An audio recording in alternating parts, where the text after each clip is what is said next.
indholdet i det her sted er, at en god bajer kræver også nogle gode venner. Gode. Og venner er jo stadig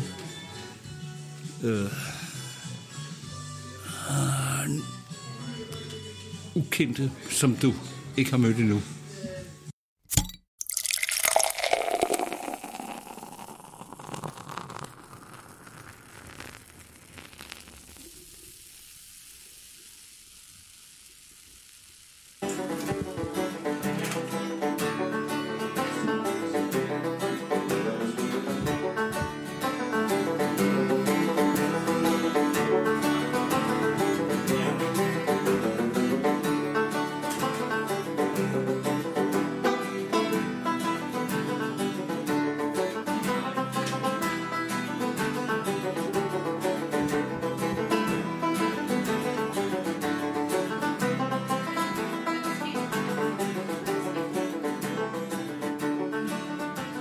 Welcome to Last Call, sidste omgang. Yep. My name is Nikolai Bank, and on this podcast I go out and visit large and small bars and brune værtshuse. In this podcast I talk to bartenders and hopefully a guest or two, hear about the place, hear about the story, who's the typical guest, what makes this a special place, and of course what happens when it's time for sidste omgang, last call. And today I'm at the bar called Gravens Rand, and with me is Eamonn. Hi, Nikolai. Hello. Thank you for having me. Well, thank you for seeing me. And this has been, I'm not going to say a long time coming, but we met before summer. Yeah. And now it's literally the last day of the summer vacation in Denmark. Sidste omgang of summer, right? Yeah. There you go. So today it's a Saturday night. Mm-hmm. It's what looks to be a big night here. Yeah, it should start getting busy. It's I guess it's 6 o'clock, is it? Yeah. 1800. Yeah. So about 7 we should start filling up usually. Yeah. It's July, so it's a bit different because people go on holidays at the same time, so the city empties out a little bit. But let's take a little bit of a step back. So we are at Gravens Rand today. Tell me a little bit about this place here where we are. Okay, well, Gravens Rand is a very old bar. It's been here since 1888 when they built this building. So to our knowledge, and we've been told that it is the oldest bar in Frederiksberg. So we've been told previous kings visited here when they were in their summer residence in the park. Again, we've had sources who were local, so we're not sure exactly if that's factual, but we like to think so. Yeah. There's a lot of history here, and I think you can feel that in the walls. The first time I walked in here, it has that cozy feeling that some rooms have, but you just feel like a lot of people have been through here, and there's good vibrations in the place. So, definitely, and I can see it's part of your. I'm looking at one of your T-shirts here. Yeah. Do you sponsor Celtic FC? This is, Copenhagen Celtic, and they're based down in Valby. So a bit like us, they're a mixture of Danes and of expats. Okay. So there's a lot of Irish, a lot of Scots, Australians, Americans, Danes that play for them. So and that's kind of what our clientele base here is. Yeah. Too. Yeah. Great. So Gravens Rand, and that has to be a story to that name. Well, yeah. So we're right beside the graveyard here, on son of a Senvai. So Gravens Rand, as you know, is the edge of the grave. So we're about to fall into it. So that's why it's called that. To my knowledge, the bar is called Fasen Bodega officially, but Gravens Rand has been the nickname of the bar for a very, very long time. So we thought we'd go with that. So we took the Fasen Bodega down and just let it go with what the regulars have been calling it here for a very long time. Yeah. And when you say we, who's we? So me and two business partners took this place over, 2 other Irish men, in the summer of 2021, just coming out of Corona. And we'd been looking for a bar for about a year. And then we stumbled upon this one. We heard it was for sale, and we had a look, and we fell in love with it immediately. We felt it had so much potential. And as I said, from the minute we walked in, there was something in the air in here,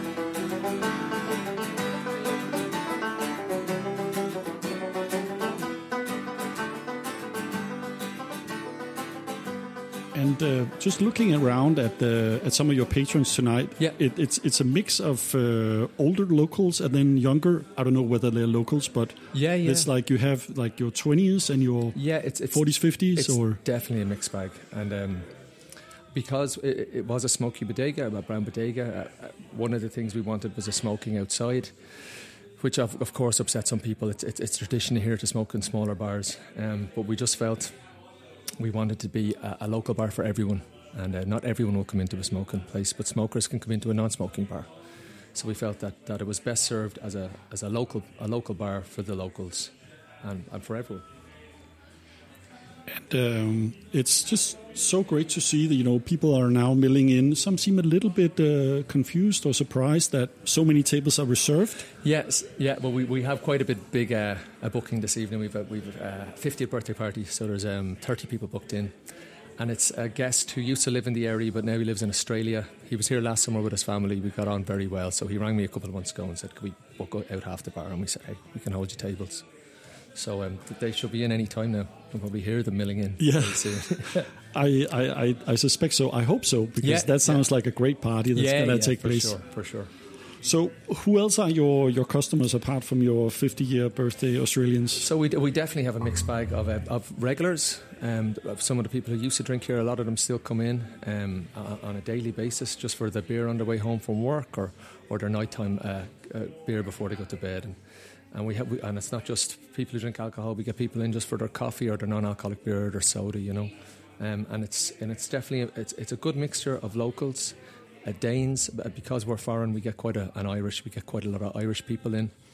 Also a lot of expats in general, Americans, South Africans in the area, French, who just we have an international twist on the bar, so it's kind of for everybody. Yeah. And Copenhagen is such an international city now that we feel we're just kind of representing the demographic that's already here, I was here a Friday early afternoon, a couple of months ago. I think around 1:32, and there was a couple of people that were just coming in and having a beer or three. And for sure, it was like the afternoon shift.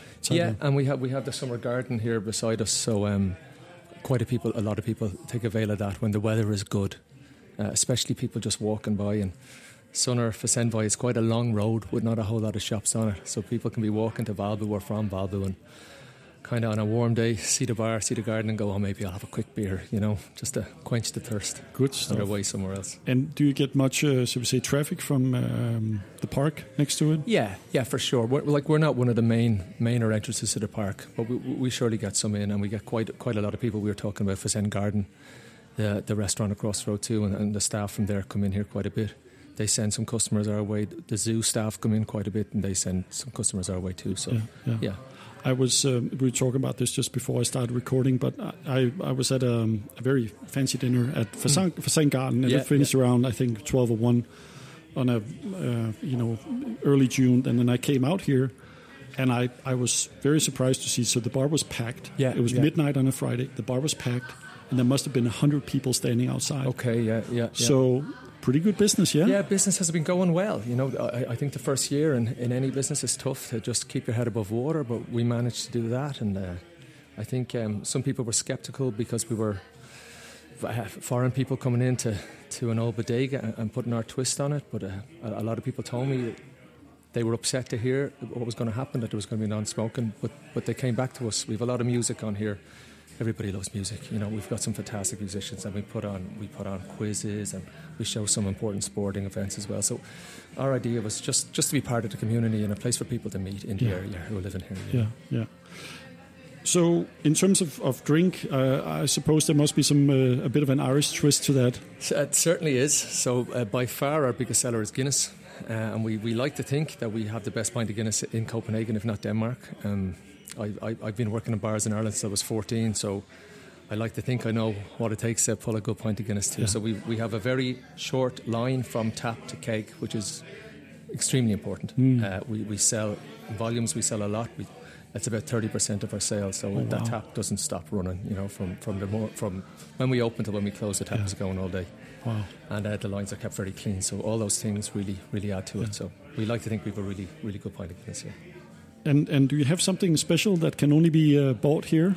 Yeah, I think so. We have we have a good selection of whiskies, and we have an Irish whiskey, Middleton, a bottle from 1999, and it's one of only 201 bottles made in the world, so there might not be many left, but there's not much left in that bottle either, but there's a little drop if anyone wants to come in and drop it. It's not cheap, but it's very, very good. I have sampled it. Yeah. Is that your favourite, or what's your favourite? I really like Redbreast 12, which is a bit more affordable and is also a fantastic whiskey, a 12-year-old single pot still from Ireland too. Yeah, it's also a really good one. Oh, wow. Yeah.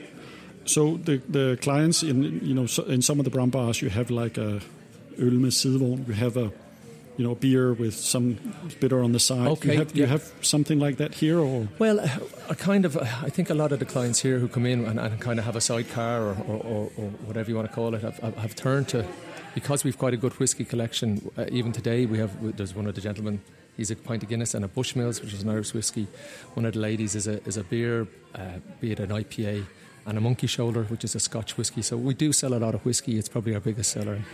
You still get people drinking the bitters and the schnapps around Christmas and things, but whiskey is definitely probably our biggest spirit that we sell. Okay. Wow. Yeah.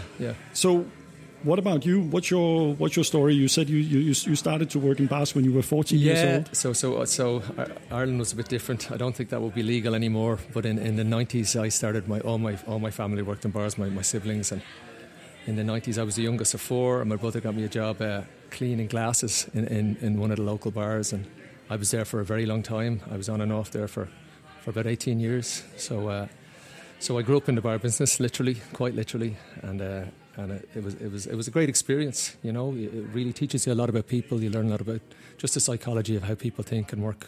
When you see people drunk, you see them at their best and at their worst. So you get to know people quite well, and just learn a little bit about life and grow up a little bit. In a different way.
But besides the bars, you've also been in the music business? Yeah. So I trained as a musician, and I was in college studying too, and I went and worked as a professional musician on the road for about 10 years.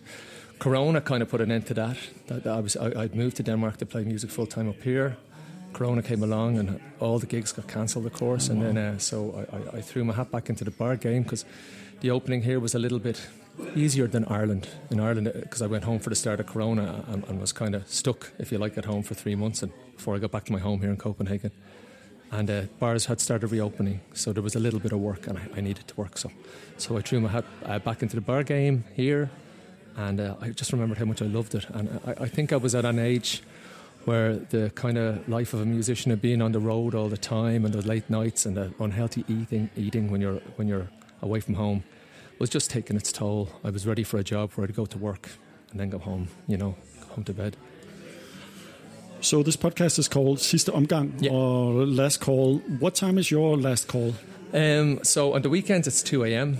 We're a bit more, a bit earlier during the week. Monday, Tuesday, Wednesday it's 12, and on Thursdays it's 1 o'clock. And Sunday is kind of, we see how it is. If it's busy, we stay open a little bit later. We can stay open till 2. It's our license, but usually Sunday we're done by 12. Yeah. So. And what is your routine with last calls? So we'll usually give people a shout about maybe 20 minutes before, 25 minutes. Tell them that the bar is going to shut down soon. Do they want to order a drink? Because it's not nice to kind of say to people let them order a drink and then throw them out in the street. So we want to give them 20-25 minutes to have a beer if they need one, and then head out into the night if they want to go on somewhere else. We're not the latest bar in Copenhagen, of course. Copenhagen nightlife it goes on all night until the morning. But because we're quite residential, 2 a.m. is as late as we're going to go. So we let people order the last beer, and then if they need that plastic glass when they're going, they can take that with them as well, of course. Yeah, that's of course a key question, right? Can you get your beer to go? Yeah, of course. I think it would be nice to go green in some way and not be using plastic all the time, and I don't know how we'd go about that. No. But for sure, yeah. Well, I did see some. I'm not sure we can call it recycling, but when I was here the last time, there was one of your patrons who had his Stein glass. Yeah. So there's some sort of, if not recycling, then at least reuse going on. Yeah, for sure. Yeah, but yeah, people can get their beers to go. They can take their bottles with them and pant them themselves if they want, you know. Yeah. But it's very different to home. Last orders here because, as I was telling you before, in Ireland, last orders, people, you tell them it's time to go, and it takes at least an hour to get them out the door. So it's a lot easier in Denmark. People kind of understand the rules, I think, and they're not too hard to go. Danish people are very respectful. When you tell them it's time, they'll go, you know, which is easy, and it's nice. Yeah. What about yourself as a bartender? What do you do after last call? I used to sit down and have my own few beers, but as I was telling you, we have a baby on the way, me and my girlfriend, so I think those days might be over. Maybe a quick non-alcoholic and jump back on the bike and get home to her. We're expecting in a couple of months, so congratulations. Thank you very much. She needs all my help now that I can give her at the moment. Yeah. And what would you say to somebody that's considering to stop by here? I think, look, we pride ourselves on good service and a friendly atmosphere. We don't abide any kind of intimidation or homophobia or racism. So this is a place for everybody, you know, and we want everybody to feel welcome and to feel safe. And we've made that very clear from day one. And so if you come in here, you'll be very welcome. You'll be surrounded by other people who are welcoming and friendly. The set out of the bar, as you've seen, it's very open. They're big tables. People have to sit in with each other. It sparks conversation. It makes people make new friends. And the bar itself, the shape of it just invites conversation. And that's what we wanted here. That's why we're not really a sports bar. We don't show everything. We show the very big events. So if Denmark national football team are playing, the Rugby World Cup, these kind of things. But the TV is by no way on all the time because we really want people to engage in conversation.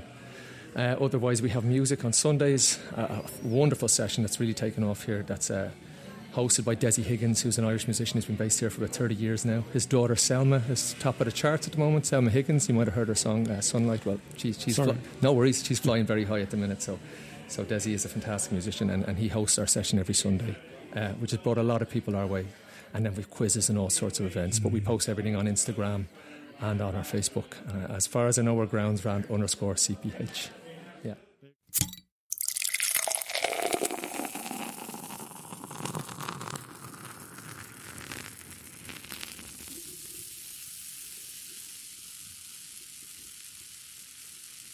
And we're rolling. And here we are at Gravens Rand with Desi.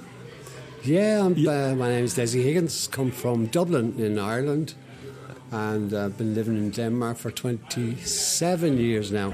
Yeah, playing music all around. And you're just here today, just dropping by, or are you going to play later? Dropping by to no, not tonight, but tomorrow afternoon. Tomorrow afternoon we have our the final of our national sport in Ireland. This is at 4:00, so we have a jam session every Sunday here at Gravens Rand, and I run it. But tomorrow we'll play from 2 until 3:45, and then after for a half an hour, so as people can come in and sit down and see our national sport as well as hear some folk music before and after it. So that's basically, I come here every Sunday. Eamonn and Pat and Will, there's 3 owners here. Yeah. We've become great friends. I know Eamonn a long time from the road, travelling around and that. Yeah. And Pat, so we're sort of very good friends. And it's also nice to come in here now. It's very relaxed atmosphere of a pub. They put their mark on it. It's a very old bodega type place. Yeah. Definitely the oldest place in Frederiksberg. and it's been given a new look. They haven't changed much, but it's like been sort of open to more people. Whereas, for example, I've been up and down the street for many times, and I've seen it. And it's usually in the day I was up and down here, but I never actually saw it open. But I knew it was a bar, but I was never in it. But they've turned it into a very friendly, open, and especially on Sunday we have kids, dogs, we have, and people that come and they love it so much that they will come back. And how does this, if not compare, but relate to some of the Irish pop culture? Not pop culture, but pop culture. It's sort of it shows what Irish places are like too. You know, I mean we also have our rough places in Ireland,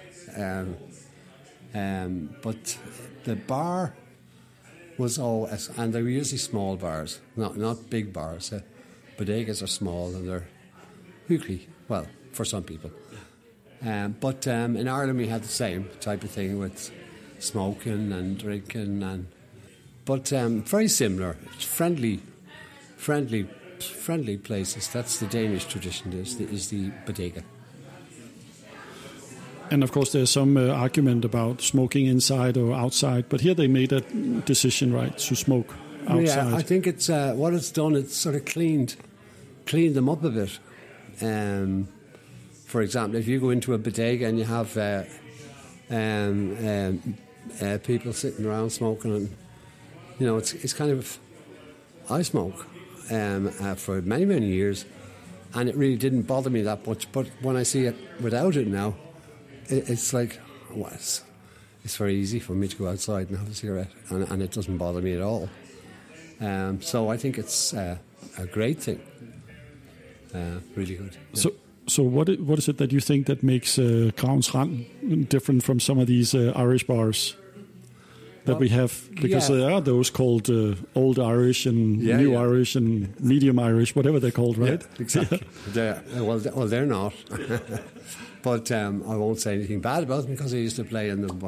But Gravens Rand is they're taking on a tradition that was there, which is a big advantage when you take over a bar, is that you do have a base to work on, to make it as the best that you can make it. You know, for example, they have a quiz now, and they have a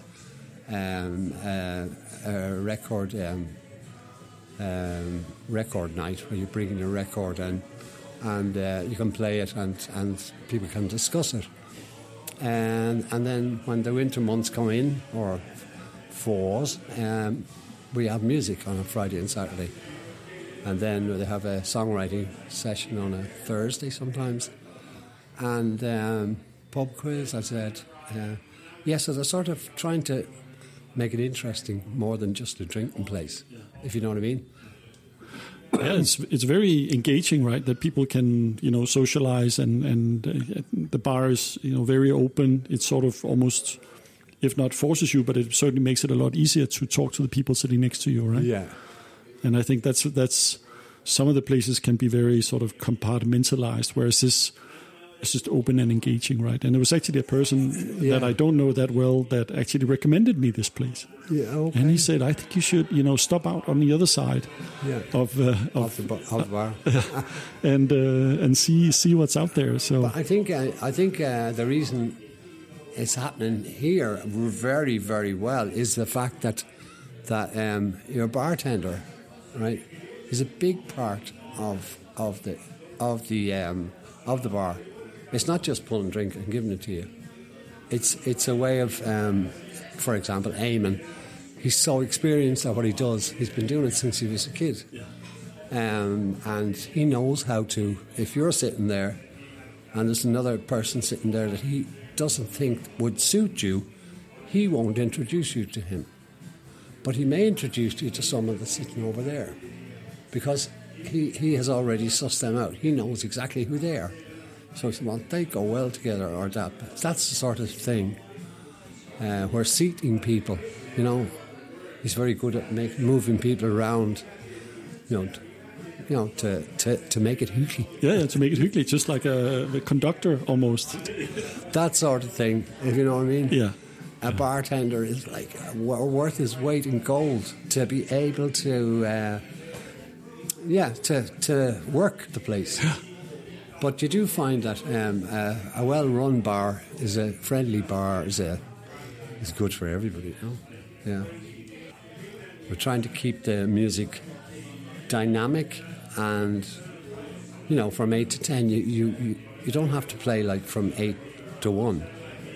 If you give them something really good, and then they can relax after it and think over it, rather than the old Irish bars, they have the musician on from 8 until 2 in the morning.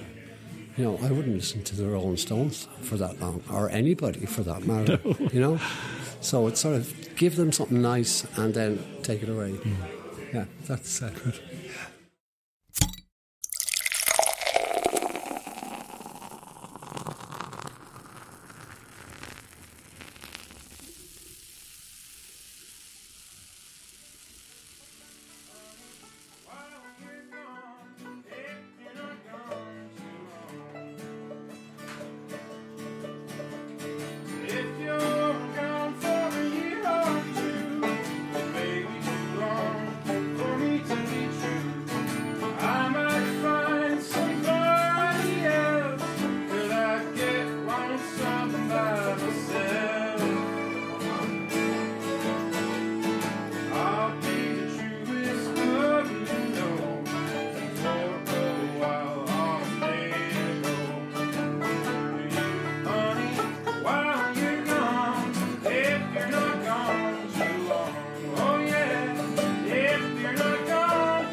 En frikadelleburger.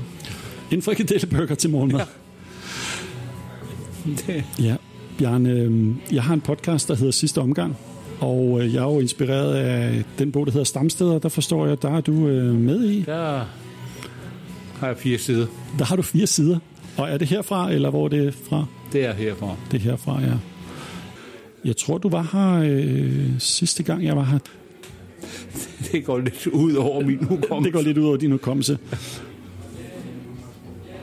Bjarne, sidste omgang, det handler jo om, hvad der gør de her barer særligt. Hvad gør Gravens Rand særligt for dig? Fuck. Det er svært at sige. Men altså, nu har jeg kendt Gravens Rand i snart 50 år. 49. Og dengang jeg kom her, der var det som 15-årig eller 16-årig, så var der ikke nogen, der spurgte, hvor gammel man var. Man kunne købe en øl, og man kunne spille noget billard, og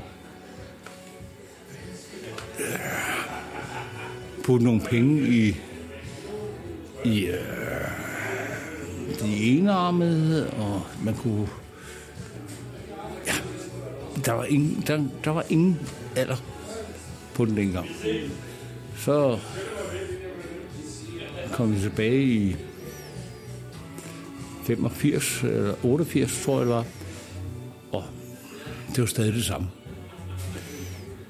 Så da de der irske banditter overtog det. De har lært et eller andet i Dublin fra de gamle vikinger, men de overtog det og lavede det så røgfrit. Nej. Det gør man ikke, men så kom man ned en søndag. Jeg har hørt, de havde, søndagsdame, og ja, så skulle jeg ud på gaden og ryge. Okay, det er da i orden. Og ned og høre mere musik, og så blev det væk. Og det... Så lærte jeg efterhånden musikerne at kende. Og Så de er tilgivet for rygeforbuddet, eller? De er tilgivet for rygeforbuddet, og det er faktisk ganske fedt at stå der udenfor og snakke med musikerne. Nogle gange på engelsk, nogle gange på dansk. Altså, mange af dem kan godt dansk. Eamonn, han... Vi oplærer ham i at snakke dansk, ikke? Altså, og det fungerer. Det fungerer virkelig, at der er sådan sammenhold mellem irerne og danskerne. Altså, vi er ikke en verden til forskel. Og så kommer der altså også nogle skotter og nogle englænder og svensker og tyskere. Men vi har det hyggeligt. Det er i forhold til gamle dage. Så man slår ikke på hinanden med det, men det var tæt på. Her, der hvis der er en kontrovers, så giver man en krammer. Det holder jeg rigtig meget af. Ja. Du skal bare være hyggelig. Og det er et eller andet, det primære lige for øjeblikket her. Det er at være hyggelig. Du skal ikke tjene den. Du skal bare ikke være... Du skal ikke komme og sætte dig ned, og her er jeg. Du skal være... Det er jo lidt specielt i dag, fordi der er så mange borde, der er reserveret. Der kommer en fest senere, et selskab, forstår jeg. Hvordan vil der være en anden lørdag aften? Der vil være mange af stamgæsterne. Ikke mange, men en del af stamgæsterne, der hygger sig, og så vil der sandsynligvis komme nogen fra Copenhagen Business School, og lige hygge sig igen. Altså, det er et hyggeværtshus på en eller anden måde, men også et festværtshus. Men ikke fest og farver, det er bare sådan, hvor man er her med gode venner. Altså, alle de folk, jeg oplever komme her, de er fandens dejlige. Altså, jeg har lyst til at kramme dem, ikke? Altså, men mange af dem er lidt sky, når de kommer. Men når de så finder ud af, hvad indholdet det her sted, i det her sted er, det er...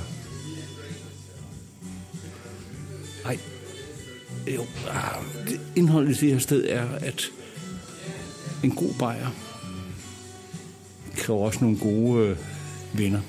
Gode. Og venner er jo stadig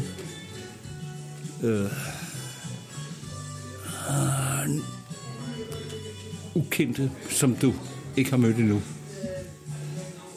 Og jeg har mødt mange her, som... hvad er det for en spøjs person, der kommer der?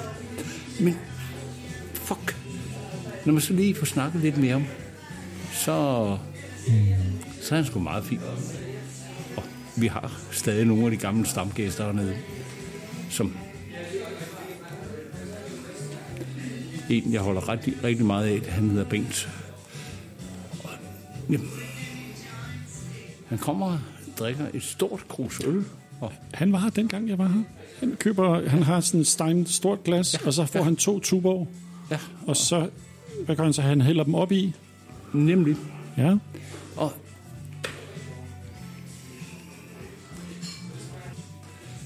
men hold kæft, han er en dejlig dreng. Han er 5 år yngre end mig, men jeg holder af ham. Og jeg prøver at tease ham hver gang med, at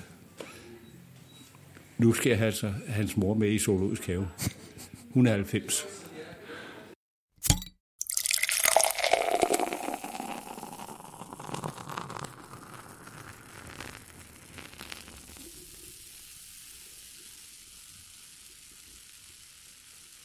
Så det lykkes Eamonn og de nye ejere at få nogle af stamgæsterne med over i det nye setup, om man vil. Ja, det gjorde det. Men nogle af stamgæsterne, de foretrækker ikke være her. Men den ældste stamgæst, som kommer, Steffen, han kommer stadig. Så han er, jeg tror, 72, hvis jeg husker rigtigt. Og han kan godt lide at komme og høre musikken. Han kan ikke lide priserne.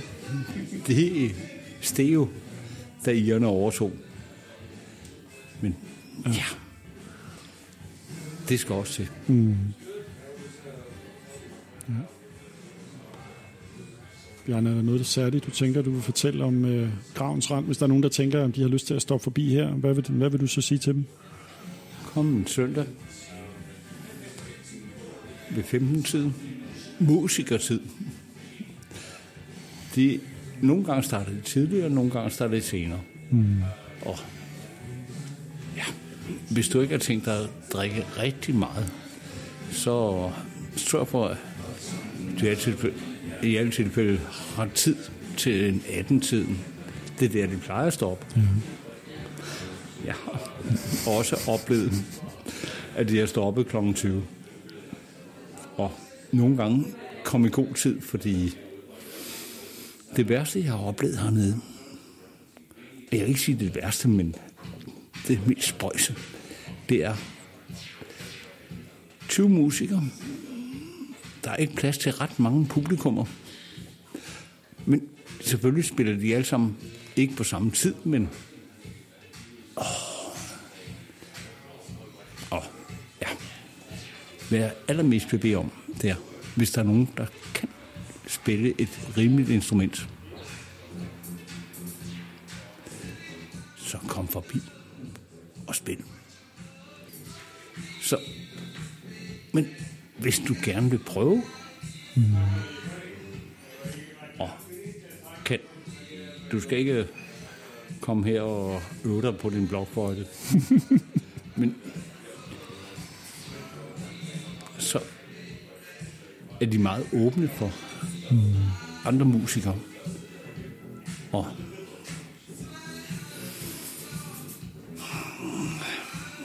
jeg nyder det ganske simpelthen, at det er så åbent.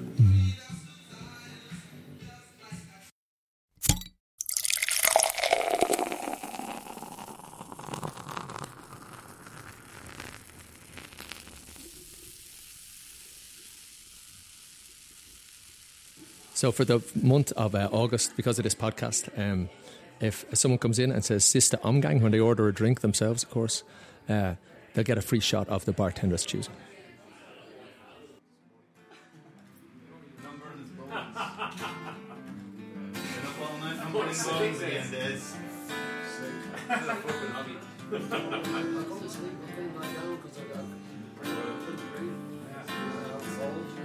My brother knows that the man. Oh, this is presumably lost. Right. Well, I hope that I don't fall in love with you. 'Cause falling in love just makes me blue. Well, the music plays and you display a part for me to see. I had a beer and now I hear you calling out to me. And I hope that I don't fall in love with you. Well, the room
turn around and look at you, you look back at me. You got your wickies up and split the chair next to you's free. And I hope that you don't fall in love with me.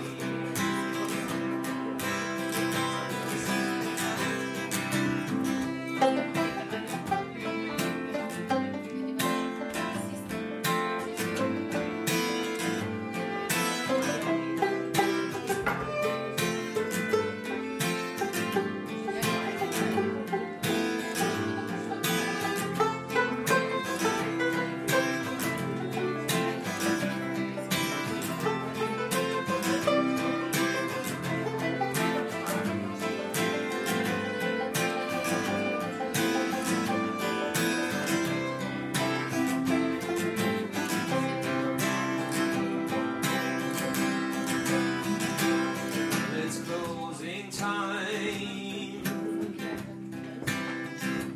The music's fading out.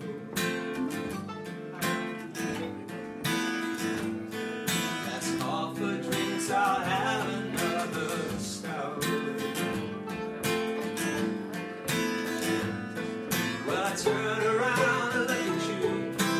Nowhere to be found. I search the place for your lost faith.